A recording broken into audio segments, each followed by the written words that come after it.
Hi there, this is Gist Nigeria. Coming up on the program, For or Fact, we look at how fake news spreads on social media, its impact and how to deal with it.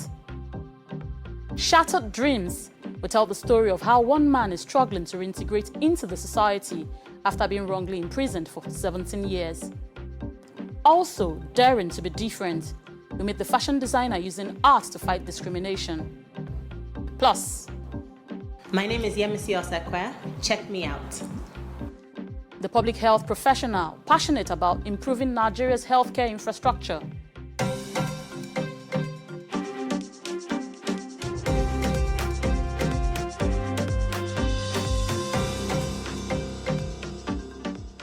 Welcome to Gist Nigeria from the BBC and Channels TV. Here we bring you stories making the rounds on social media. I'm Ajoke Hulotze. Let's get right into our top story this week. Now, it's almost impossible to have a smartphone today without social media apps like Facebook, Twitter, Google, Instagram, Snapchat, and others. They give us access to loads of information, and most times we trust whatever we see on them. But as fantastic as they are for engagements, they may also be used to spread fake news. In this report, I take a look at how quickly fake news travels on social media, its impact, and how you can identify it when it drops on your phone. Since the emergence of the internet in Nigeria, access to information has become faster and easier. Improved internet penetration brought us social media, and today it is providing a haven of expression for many.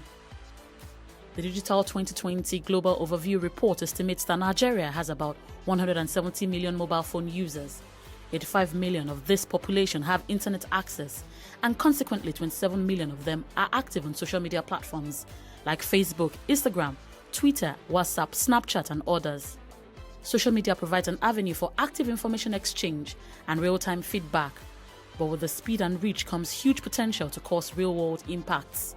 Although the event of the night of 20th of October 2020, the peak of the EndSARS protest, remains under investigation, news of people who had allegedly been killed that night was widely shared in pictures and videos.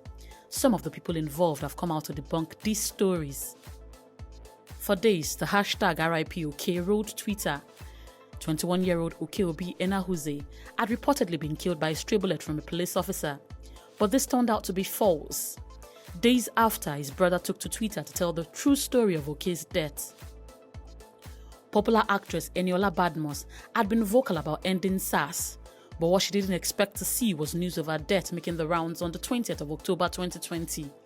Eniola was reportedly shot by army officers at the Lekki toll gate, a story that was untrue.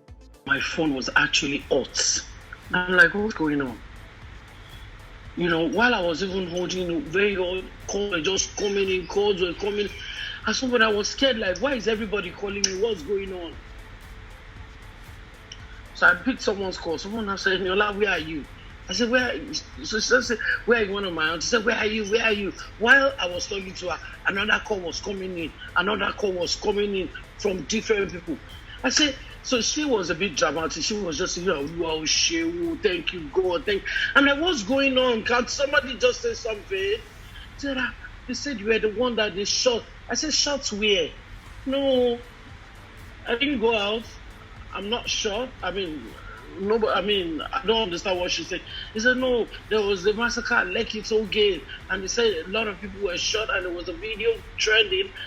Just like Eniola, Kimberly Jaja, a University of Port Harcourt student, found her pictures online after a man posing as her cousin claimed she had been shot. But this was very far from the truth. I ran to Twitter and I saw a guy claiming to be my cousin, saying I was shot at the toll gates and all that. So I asked him to take down the post because it's obviously fake. But he blocked me and blocked like several persons I sent to his comment section. So after a while, when the pressure was much from the people I was sending in, he took down the post. But by then, Twitter was already doing its thing. It was everywhere already. But then I was at home, not at any protest ground. I was in Festac, not even at Lekki. Eniola, Kimberly, and Oke represent a number of Nigerians whose stories had been retweeted, reposted, and shared without any form of verification and fact check, only to turn out false. Some people even call themselves journalists. They don't even verify stuff.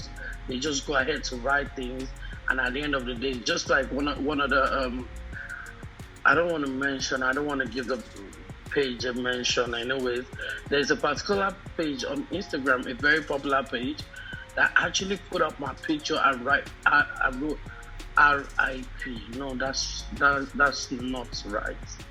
That's so uncalled for. That's not fair.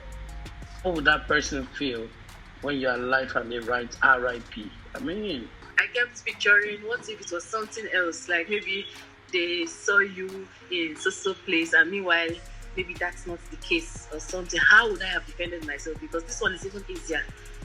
The fact that you're alive is enough proof to show it's a fake news.